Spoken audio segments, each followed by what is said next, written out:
예수 그리스도 받들어 우리 하나님 말씀 증가하겠습니다. 에스겔서 18장 오늘 같이 보시겠습니다. 에스겔서 18장 먼저 우리 1절에서부터 4절 같이 읽겠습니다.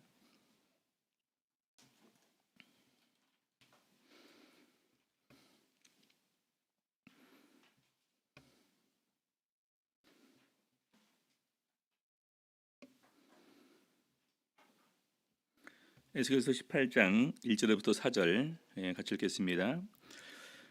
여호와의 말씀이 또 내게 임하여 가라사대 너희가 이스라엘 땅에 대한 속담에 이르기를 아비가 신 포도를 먹었으므로 아들의 이가 시다고 함은 어찌미뇨. 나 주 여호와가 말하노라. 내가 나의 삶을 두고 맹세하노니 너희가 이스라엘 가운데서 다시는 이 속담을 쓰지 못하게 되리라. 모든 영혼이 다 내게 속한지라. 아비의 영혼이 내게 속함같이 아들의 영혼도 내게 속하였나니 범죄하는 그 영혼이 죽으리라. 오늘 이 시간에는 에스겔서 18장 마지막 절에 있는 스스로 돌이키고 살찌니라 라는 말씀을 제목으로 삼아서 우리 같이 은혜 나누는 시간 갖도록 하시겠습니다. 오늘은 우리 성경 구절이 좀 깁니다. 32절까지 있는데요. 또 이제 근데 그 중요한 한 내용을 이렇게 다루고 있기 때문에 두 시간으로 나눠서 하기는 좀 그런 것 같아서 또 오늘 좀 이렇게 그냥 여러 가지 부연 설명을 좀 이렇게 약하고 본문만 이렇게 설명을 드리면서 이해하면서 넘어가도 자체가 은혜가 될 것 같습니다. 우리 신앙인들이 제일 마음속에 이렇게 밀리는 무거운 짐이 있다면은 바로 그것은 죄일 것입니다. 그렇죠? 근데 우리 엄밀한 우리 구약 시대, 그 엄한 시대에 그런 시대에 우리 하나님께서 에스겔 선지자를 통해서 정말 하나님께서 우리에게 원하시는 것이 무엇인지를 오늘 말씀을 통해서 우리에게 이렇게 알려주시고 있습니다. 그래서 오늘 에스겔서 전체를 중에서 18장은 나중에 여러분들이 꼭 기억을 하시는 가운데에서 혹시 우리들도 죄 때문에 마음속에 무거운 어떤 그 죄의식이 생기거나 아니면 또 우리 주변에 정말로 죄 때문에 거기서 헤어나지 못하고 마음속으로 이렇게 두려워하고 있는 사람들에게 정말 그 위로해 줄 수 있는 또 격려해 줄 수 있는 너무나 중요한 부분이다. 그러니까 꼭 이렇게 기억을 하셨으면 좋겠습니다. 먼저 우리 1절부터 4절까지를 보게 되면은요. 우리 이스라엘 땅에 속담이 있었습니다. 아버지가 신 포도를 먹어서 아들의 이가 시다. 다시 말해서 아버지가 죄를 지어서 그 아들이 고통받는다. 이런 내용입니다. 근데 우리 하나님께서 뭐라고 말씀하십니까? 4절 보니까요. 모든 영혼이 다 내게 속한지라. 아비의 영혼이 내게 속함같이 아들의 영혼도 내게 속하였나니 범죄하는 그 영혼이 죽으리랍니다. 범죄하는 그 영혼이 죽으리라. 그래서 아버지의 영혼도 아버지께서 직접 관리하시고 아들의 영혼도 하나님 아버지께 직접 이렇게 관리를 하십니다. 그래서 각자의 죄로 인해서 각자 죽는 것이지 아버지의 죄 때문에 아들이 이렇게 고난을 당하거나 또는 아들 때문에 아버지가 고난을 당하거나 이런 것은 없다라는 것입니다. 그래서 우리 3절에서 다시는 이스라엘 가운데서 다시는 이 속담을 쓰지 못하게 되리라. 그런데 거기서 굉장히 강하게 말씀하셨습니다. 내가 나의 삶을 두고 맹세하노니. 하나님께서 하나님의 살아계심을 통해서 그걸 근거로 맹세를 하시면서 다시는 이 속담을 쓰지 못한다. 그래서 범죄하는 영혼은 자기의 죄를 범함을 통해서 죽는 것임을 이렇게 먼저 선포를 하셨습니다. 그러면서 계속해서 이제 예를 들어서 설명을 하십니다. 5절 보겠습니다. 5절부터 9절까지 사람이 의로우면 이것은 정령 살리라. 5절 사람이 만일 의로워서 법과 의를 따라 행하며 산 위에서 제물을 먹지 아니하며 이스라엘 족속의 우상에게 눈을 들지 아니하며, 여기는 이제 우상 숭배에 관한 부분이겠죠. 이웃의 아내를 더럽히지 아니하며 월경 중에 있는 여인을 가까이 하지 아니하며, 이것은 성적인 이런 그 부도덕을 말하는 거고요. 그다음에 사람을 학대하지 아니하며 빚진 자의 전당물을 도로 주며 억탈하지 아니하며 줄인 자에게 식물을 주며 벗은 자에게 옷을 입으며. 그래서 이것은 강한 자가 되어서 약한 자에 대해서 어떤 태도를 이렇게 가지고 있는가. 그다음에 18장 8절 변을 위하여 꾸이지 아니하며 이식을 받지 아니하며 스스로 손을 금하여 죄악을 짓지 아니하며 사람 사이에 진실이 판단하며, 그다음에 9절, 내 율례를 쫓으며 내 규례를 지켜 진실이 행할진대 그는 의인이니 정령 살리라. 나 주 여호와의 말이니라. 우리 중간에 있는 것은 다 이렇게 뭐 생략을 하더라도 우리 5절에 있는 사람이 만일 의로워서 법과 의를 따라 행하며, 그다음에 9절에 있는 내 율례를 쫓으며 내 규례를 지켜 진실이 행할진대 그는 의인이니 정령이 살리라. 정령이가 언제 나왔을까요? 우리 성경에 이렇게 보게 되면 정령, 그렇죠. 창세기 그 선악을 알게 하는 나무 실과를 따먹으면 정령 죽으리라. 이것은 반드시 그렇게 된다라는 것입니다. 그래서 정령 살리라. 나 주 여호와의 말이니라. 그래서 이 의인의 기준을 이렇게 보게 되면은요, 하나님의 말씀을 지켜 행하는 것을 가지고 이 사람이 의인이냐, 이 그렇지 않느냐라는 부분을 이렇게 구분해 놓는 것을 우리가 염두에 두셔야 됩니다. 왜냐하면 하나님께서 선택하시고 부르신 하나님의 백성, 하나님의 자녀에게만 특별히 하나님의 법의 기준을 그들에게 이렇게 주신 것은 참 놀라운 복입니다. 그래서 바로 그 부분을 가지고 이렇게 말씀을 하십니다.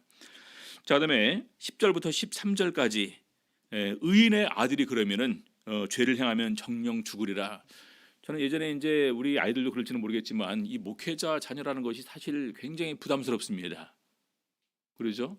하고 싶은 것도 이렇게 많은 부분에서 내가 원치 않음에도 불구하고 절제해야 되고, 또 이제 또 안 그러면 너는 목자 아들이 왜 그러냐.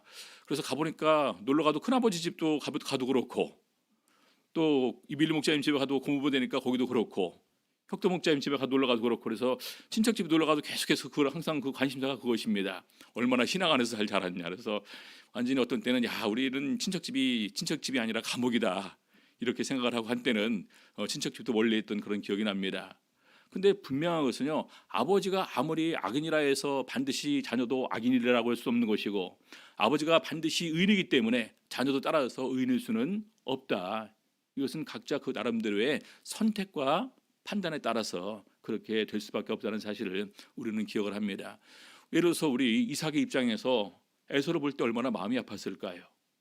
그렇죠? 야곱의 입장에서 그 아들들을 보면서 얼마나 마음이 아팠을까?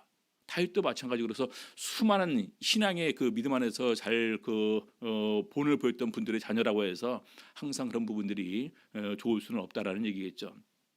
자, 그래서 10절 보겠습니다. 가령 그가 아들을 낳았다 하자. 아까 이제 그 의인을 얘기를 하는 거겠죠. 그가 아들을 낳았다 하자. 그 아들이 이 모든 선은 하나도 행치 아니하고 이 악 중 하나를 범하여, 이 악 중 하나를 범하여서 쭉 밑에 열거하는 것 중에서 하나만 범해둡니다. 이것을 다 범해서 악인이 되는 것이 아니라 이 열거한 것 중에서 하나만 범해도 이것은 악인이라는 거예요. 이 악 중 하나를 범하여 강포하거나 살인하거나 산위에서 재물을 먹거나 이웃의 아내를 더럽히거나 가난하고 궁핍한 자를 학대하거나 억탈하거나 빚진 자의 전당물을 도로 주지 아니하거나 우상에게 눈을 들거나 가증한 일을 행하거나 변을 위하여 꾸이거나 이식을 받거나 할진대 그가 살겠느냐? 살지 못하리니 이 모든 가증한 일을 행하였은즉 정령 죽을지라. 여기도 보니까 정령 죽을지라고 되어 있습니다. 자기의 피가 자기에게로 돌아가리라 합니다. 그래서 이 말은 뭐냐면 절대적으로 아버지가 의인이었다 할지라도 그 자녀가 항상 의인이라는 것은 하나님께서 보장해 주는 것이 아니라 본인 스스로의 판단과 선택에 따라서 이것은 정해지는 것이다, 이렇게 얘기를 하고 있습니다. 제가 제일 마음이 아팠을 때는 언제냐면요, 나중에 이제 그 뒤늦게 얘기를 하셨어요. 아버지가 저한테 나는 너를 나시린처럼 바치고 싶었다. 그러니까 저희 아버지가 보시기에 초등학교, 중학교, 고등학교 다니는 동안에 집 학교만 다니고 거기다가 또 이제 뭐 새벽에 이렇게 항상 또 일어나서 같이 새벽기도도 하는 모습도 보시고, 그런 가운데서 이렇게 이제 또 용돈도 한 달에 그때 이제 주면은 또 그걸 갖다 굳이 이제 이렇게 또 모아서 또 안 쓰고 또 어머니 갖다 드리고, 이런 부분들을 이렇게 이제 보면서 쟤는 싹수가 노래서 이렇게 가장 깨끗하게 하나님께 바쳐야 되겠다. 그런데 어느 날 그 자식이 아버지 옆에서 자다가 토했잖아요. 네? 얼마나 상심이 크셨을까. 왜 토했는지는 말 안 해도 되겠죠. 네, 토했어요. 그러니까 이제 엄청 실망스러운 모습으로 저를 바라보면서 나는 너를 나시른처럼 바치고 싶었다, 그 얘기만 하고 올라가셨어요. 근데 그것이 차라리 50대 100대 맞은 것보다 더 아팠어요, 마음이. 그래서 이제 한때는 이제 그것 때문에 이제 막 혼자 방황도 하고 그랬었는데 나중에 성경을 많이 보니까 아닌데 하나님께서는 그걸 원하지 않는 부분인데 그래서 그때 이 에스겔서 18장도 제가 신학하는 가운데 있어서 내가 정말로 신학했으니까 이 부분을 봤지 신학하지 않았으면 어떻게 에스겔서 18장을 내가 따로 이렇게 볼 수가 있었을까? 왜냐하면 제가 신학하기 전까지 설교 들은 가운데서 에스겔서 18장에 관해서 들어본 적이 없거든요. 자, 그래서 의인의 아들이라도 악을 행하면 행한 악으로 인해서 죽는다라는 것입니다. 자, 그런데 4절 네 번째요. 14절부터 18절. 또 가령 그가 아들을 낳았다 하자. 그 아까 그 의인을 얘기를 하는 것입니다. 의인의 아들이죠. 의인의 아들이 또 아들을 낳았습니다. 또 가령 그가 아들을 낳았다 하자. 그 아들이 그 아비의 행한 모든 죄를 보고 두려워하여 그대로 행하지 아니하고 산 위에서 제물을 먹지도 아니하며 이스라엘 족속의 우상에게 눈을 들지도 아니하며 이웃의 아내를 더럽히지도 아니하며 사람을 학대하지도 아니하며 전당을 잡지도 아니하며 억탈하지도 아니하고 줄인 자에게 식물을 주며 벗은 자에게 옷을 입히며 손을 금하여 가난한 자를 압제하지 아니하며 변이나 이식을 취하지 아니하여 내 규례를 지키며 내 율례를 행할진대. 그렇죠? 여기 보니까 내 규례를 지키며 내 율례를 행할진대 이 사람은 그 아비의 죄악으로 인하여 죽지 아니하고 정령 살겠고. 그렇죠?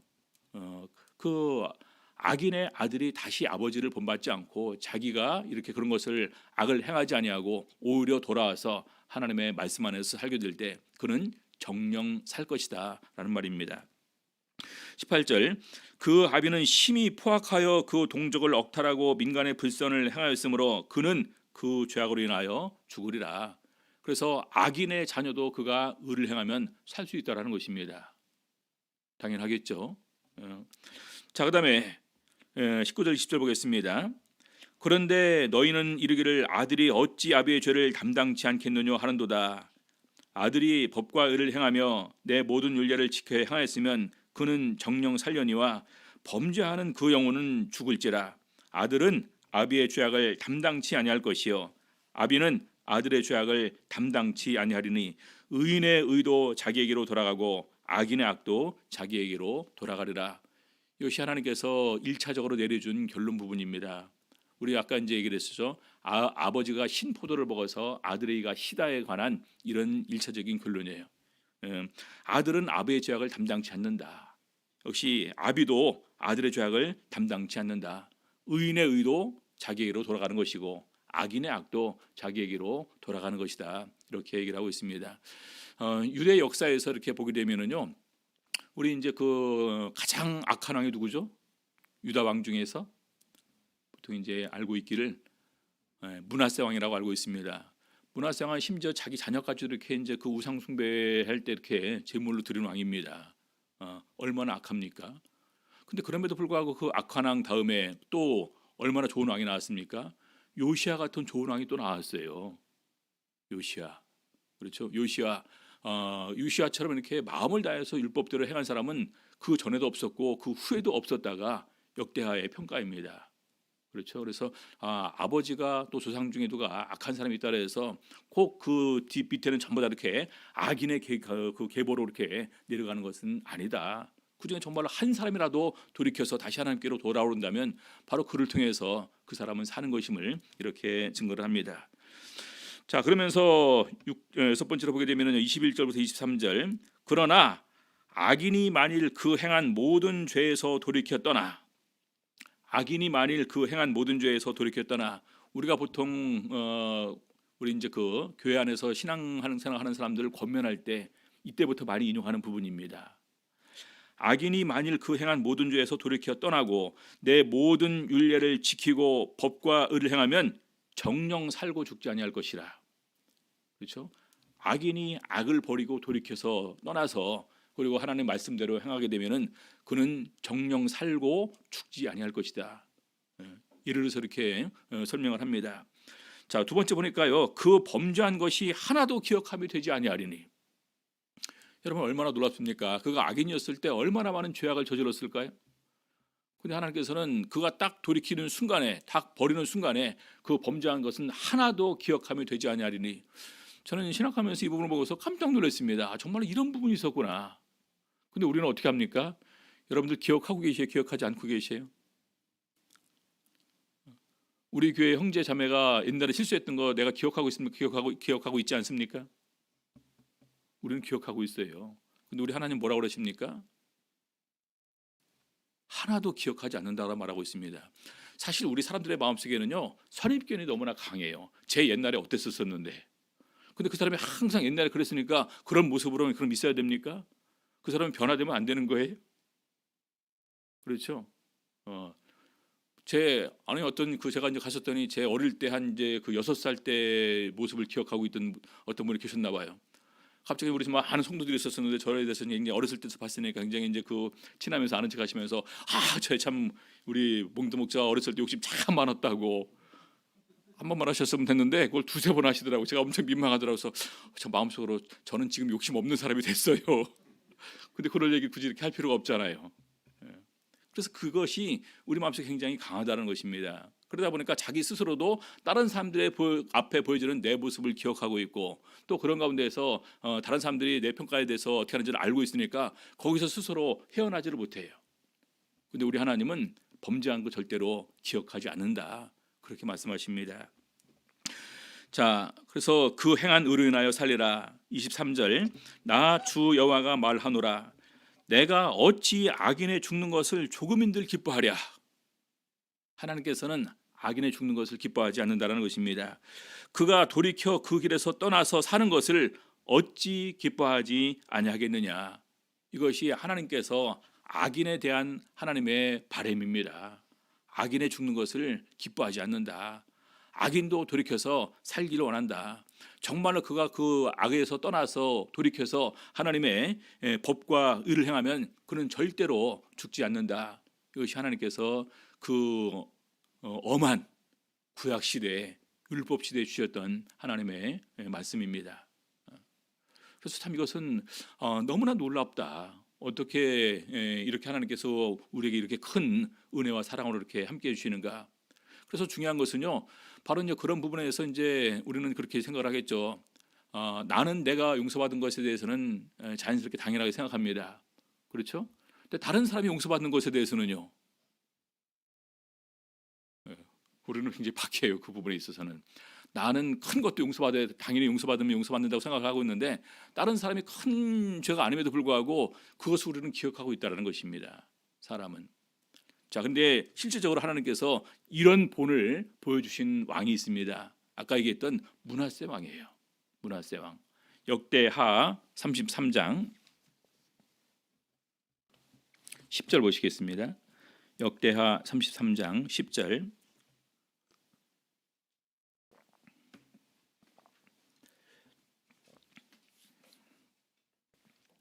읽겠습니다. 역대하 33장 10절.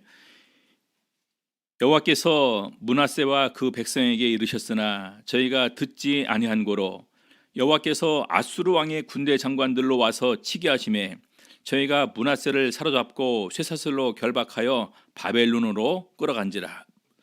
얼마나 악했으면 하나님께서 그걸 갖다가 포로가 돼서 바벨론으로 끌려가게 하셨을까요? 그렇죠?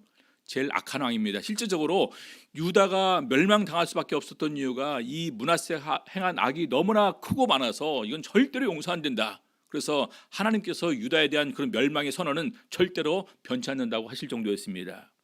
그렇죠? 자, 그런데 그 다음 보니까요, 12절 보겠습니다.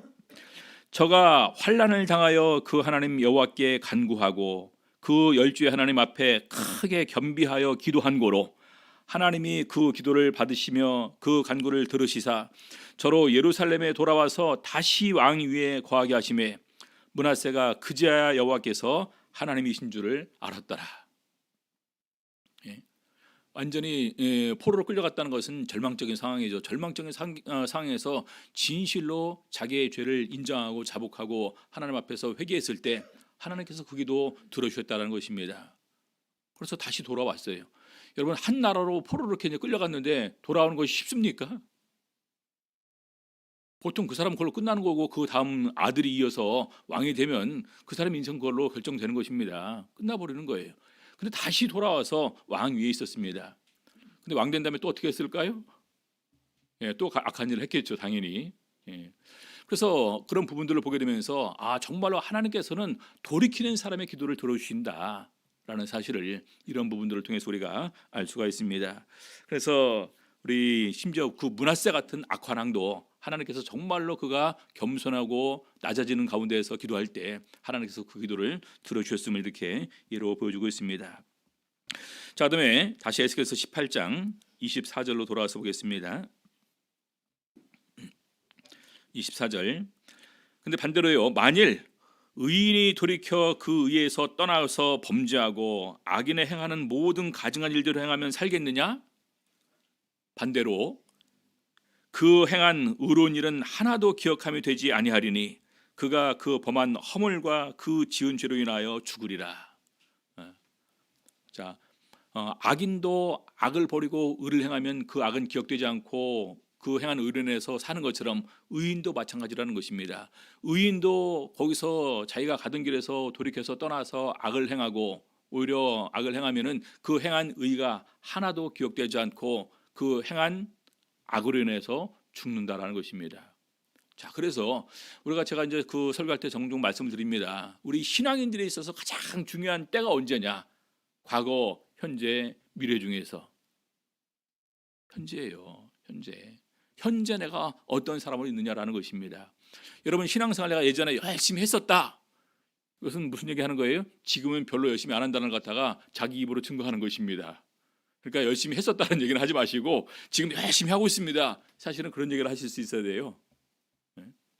그래서 의인도 그 행한 악으로 인해서 결과적으로 죽는다.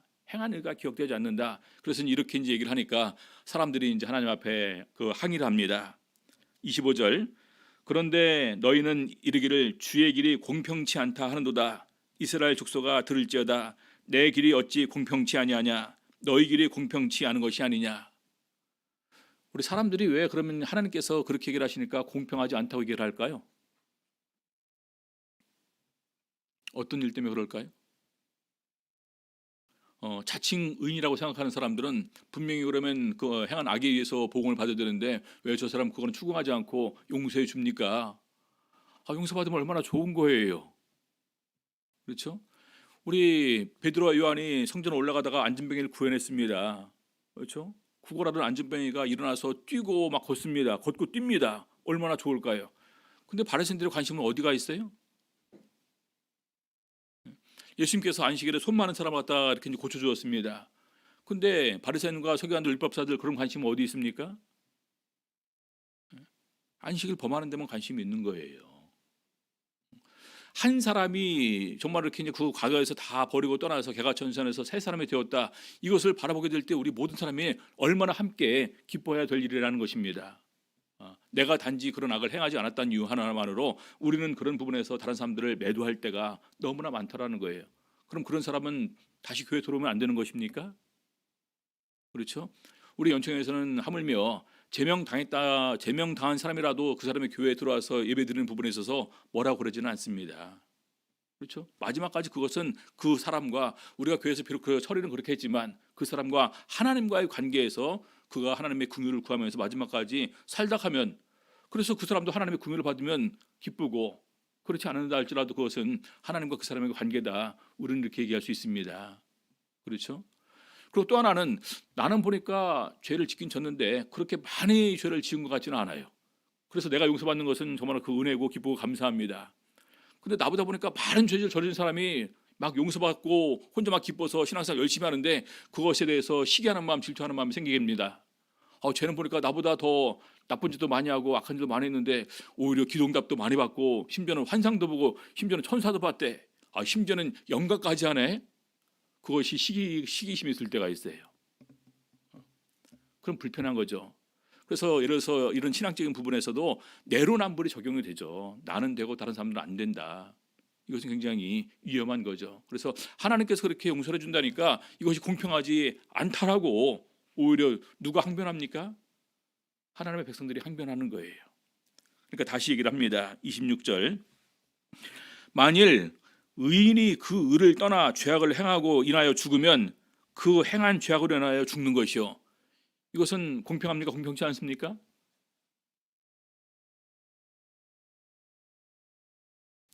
의인이 의를 행했어요. 근데 그 의를 버리고 악을 행했습니다. 그래서 그 행한 악 때문에 죽는다. 공평한 거예요? 공평하지 않은 거예요? 그 행한 의는요, 하나님께서 기억하여 주시면 감사한 거고 기억하여 주지 않으시면 할 수 없는 것입니다. 왜? 지금 내가 옛날에 의인이었다 할지라도 지금 악을 행했으니까. 중요한 것은 우리가 예전에도 그랬고 지금도 그런 가운데서 큰 환란이 있을 때 히스기야처럼 하나님 아버지, 내가 지금까지 하나님 앞에서 어떻게 행한 것을 기억하여 주시옵소서. 이건 정말 신앙인으로서 아름다운 기도의 본이라고 이렇게 우리가 얘기할 수 있습니다. 그렇죠?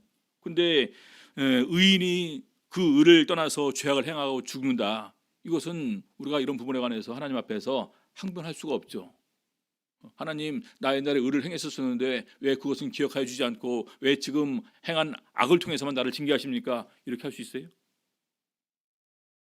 어느 날 학생이 선생님한테 이제 이제 옛날을 말하면 그 야간 자습이죠. 야간 자습이 있었는데 이제 그냥 한번 그냥 째서 이제 그 다음 날 매를 좀 맞게 되었습니다. 선생님, 나 지금까지 한 번도 도망간 적이 없는데 왜 한 번 도망갔다고 나를 갖다 징계하려고 하십니까? 그럴 수 있습니까? 필요 없는 거예요. 그렇죠? 과거 어떻게 했다 할지라도 지금도 도망갔잖아. 어제 도망가갖고 추궁하는 거지 그 전 거 얘기하는 건 아니거든요. 자, 반대로 27절. 만일 악인이 그 행한 악을 떠나 법과 의를 행하면 그 영혼을 보전하리라. 그가 스스로 헤아리고 그 행한 모든 죄악에서 돌이켜 떠났으니 정령 살고 죽지 아니하리라.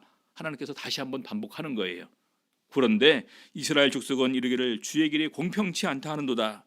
이스라엘 족속아, 나의 길이 어찌 공평치 아니하냐? 너희 길이 공평치 않은 것이 아니냐? 그래서 제가 보니까 우리가 다른 사람들을 볼 것이 아니라 일단 내가 하나님 앞에서 긍휼을 입어서 죄산 받고 하나님에서 자유를 얻어서 기쁨과 감사함으로 신앙생활 할 수 있게 되었다. 그럼 감사하면 되죠. 그리고 나와 같이 또 다른 사람들이, 그렇게 수많은 사람들이 다시 하나님께로 돌아와서 정말 기쁨과 감사함으로 새로운 마음의 소망을 얻어서 그런 마음으로 살아가는 모습을 보게 된다면 같이 즐겁지 않은 것입니까? 그렇죠? 이것이 우리가 교회 안에서 형제 자매들이 서로에게서 보면서 대해줄 부분이다, 이런 것입니다. 자, 그래서 하나님의 공이라는 것은, 공평이라는 것은 악을 행하면 행한 악으로 인해서 죽는 것이고 의를 행하면 행한 의로 인해서 죽는 것이다. 이것이 하나님의 공의입니다. 자, 그러면서 33장, 18장 30절부터 32절까지 마지막 총 결론을 이렇게 얘기를 하고 있습니다. 먼저 30절.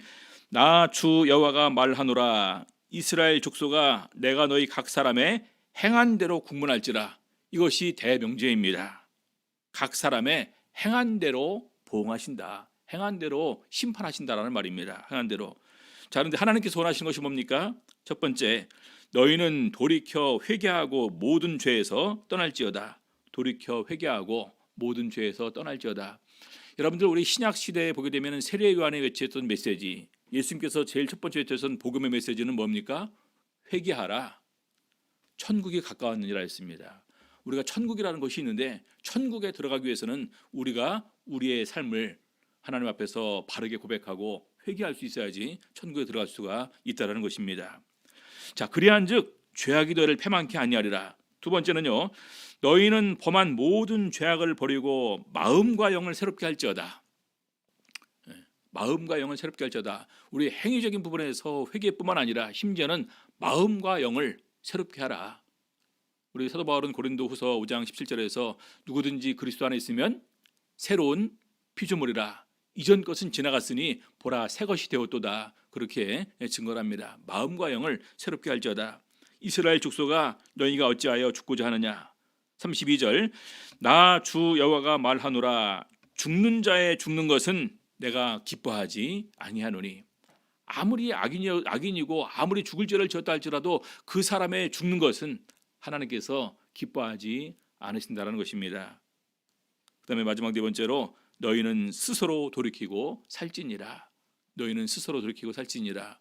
그래서 오늘 그 제목을 스스로 돌이키고 살찌니라 이렇게 제목을 생각해봤습니다. 사실 우리가 이 세상 살아가는 가운데에서 수많은 어떤 실수와 허물과 죄악이 이렇게 있을 수가 있습니다. 중요한 것은 우리가 한 가지 죄악 때문에 가만히 보니까 우리 성도님들 중에서 죄 때문에 고민하지만 므낫세보다 많은 죄를 저지른 사람이 있을까요? 여러분들이 지은 죄가 더 클까요? 아니면 사도 바울이 지었던 죄가 더 클까요? 사도 바울은 자기 스스로 죄인 중에 괴수라고 고백을 합니다. 근데 왜 나 같은 사람이 긍휼을 입고 은혜를 입었냐? 후에 주를 믿어서 돌아온 사람에게 본을 보여주기 위해서 하나님께서 나 같은 사람도 구원하셨다. 그렇게 증거를 하고 있습니다. 그렇죠? 예수 그리스도를 부인하는 자가 얼마나 클까요? 우리 베드로 사도는 부인했잖아요. 3번이나 그것도 막 저주까지 해가면서 나는 절대 그 사람 모른다. 근데 어떻게 됐어요? 다시 예수님께서 그를 불러주셨습니다. 중요한 것은 하나님께서 원하시는 것이 뭐냐? 돌이키고 사는 것. 하나님께서는 이것을 원하신다라는 것입니다. 그래서 우리 신약성경을 몇 군데 보니까요, 우리 디모데전서 2장 4절에서 사도 바울은 이렇게 얘기를 하고 있습니다. 하나님은 모든 사람이 구원을 받으며 진리를 아는 데 이르기를 원하시느니라. 이것이 성경 전체에 이런 그 하나님의 우리에게 대한 바람을 원하는 부분을 이렇게 증거를 합니다. 모든 사람이 구원받고 진리를 아는 데 이르기를 원하시느니라. 그리고 지금 그럼 도대체 이렇게 예수님께서 왜 재림하신다고 하면서도 왜 아직까지도 재림이 없고 이렇게 많은 시간이 있냐? 베드로 사도는 이 부분에 관해서 이렇게 우리에게 증거를 합니다. 베드로후서 3장 9절, 주의 약속은 어떤 이에 더디다고 생각하는 것 같이 더딘 것이 아니라 오직 너희를 대하여 오래 참으사 아무도 멸망치 않고 다 회개하게 이르기를 원하시느니라. 우리 베드로 사도도 사도 바울과 베드로 사도가 정말로 우리 예수님께서 우리에게 원하시는 것이 무엇인가를 온전히 깨닫고 난 가운데에서 하나님께서는 이걸 원하시는구나. 지금 우리를 위해서 오래 참아주시는 가운데에서 회개하고 돌이키기를 위해서 우리에게 더욱더 시간을 주시는 거구나 라는 생각을 하게 될 때 이 자체가 우리에게 은혜다라는 것입니다. 근데 어떤 사람들은 시간을 주니까 계속해서 안 좋은 쪽으로 흘러가는 사람들이 또 많이 있는 것을 우리가 보게 되죠. 그래서 우리 사도 바울은 로마서에서 이렇게 권면합니다. 로마서 13장 11절, 또한 너희가 이 시기를 알거니와 자다가 깰 때가 벌써 되었으니 이는 이제 우리의 구원이 처음 믿을 때보다 가까웠습니다. 저는 이 부분이 마음속에 항상 굉장히 생각을 합니다. 하루가 지나가게 되면은 우리가 예수님께서 정한 그 시간이 점점 더 가까워진다라는 겁니다. 여러분들 제가 이제 그 예를 들 때 수능 시험 날짜를 예로 들었어요. 이래서 수능 시험 날짜가 11월 11일이다. 그럼 1월 달부터 시작을 하겠죠. 한 달 지나면 이미 그만큼 더 가까워진 거예요. 또 한 달 지나면 더 가까워진 것입니다. 또 한 달 지나면 더 가까워진 거예요. 근데 사도행전 17장에서 천하를 공의로 심판하는 날을 작정하시고 심판 날이 이미 작정되고 정해져 있습니다. 그 날은 점점 가까워지는 겁니다. 그래서 우리의 구원이 처음 믿을 때보다 가까워졌다. 그러니까 자다가 깰 때가 벌써 되었다. 더 이상 이 세상에 파묻혀서 영적인 잠을 자지 말고 이제 정말로 깨어서 우리 하나님 앞으로 돌아오라 라고 이렇게 바울 사도가 촉구를 하는 것입니다. 그래서 특별히 기억할 것은 우리 에스겔서 18장, 그리고 또 어디 있냐면요, 거의 이런 부분들이랑 같은 내용이 에스겔서 33장에 나옵니다. 예로는 역대하 33장 므낫세의 회개와 하나님께서 이렇게 받아주시는 것. 그래서 정말로 하나님께서 아무리 악인이라 할지라도 우리 하나님께서는 돌이키고 살기를 원하신 것이 하나님의 뜻이다라는 사실을 우리가 꼭 기억을 하셔야 될 것입니다. 기도하시겠습니다. 이번에 이렇게 이제 그 이번 주 보니까 이게 나오고요. 금요일 날 보니까 짐짓 죄를 범한즉 다시 회개하는 것이 없다는 얘기가 또 나오더라고요. 그래서 금요일 날 그건데 안식일 날도 보니까 또 죄에 대한 부분이더라고요. 그래서 이번 주는 보니까 죄가 시리즈로 이렇게 나오는데 오늘 화요일 날은 우리가 정말 하나님께서 원하시는 것이 스스로 돌이키고 살기를 원하는 것이 우리 하나님의 뜻이다. 먼저 이렇게 생각하시면서 우리가 더욱더 기쁨과 감사함으로 우리 하나님의 크신 긍휼과 인자와 사랑을 생각하시면서 나가는 저희들의 삶이 되어야 되겠습니다. 우리 기도하시겠습니다. 특별히 예배 시간에 이렇게 많은 분들이 못 나오시면서 굉장히 아쉬워하고 있습니다. 우리 코로나 사태가 빨리 이렇게 하나님의 긍휼과 은혜와 능력으로 종식이 되어서 정말로 전성도가 기쁨으로 나와서 정말로 자유롭게 신앙생활 할 수 있도록 하나님 은혜 베풀어 주시옵소서. 같이 기도하시겠습니다. 할렐루야. 주 예수 이름으로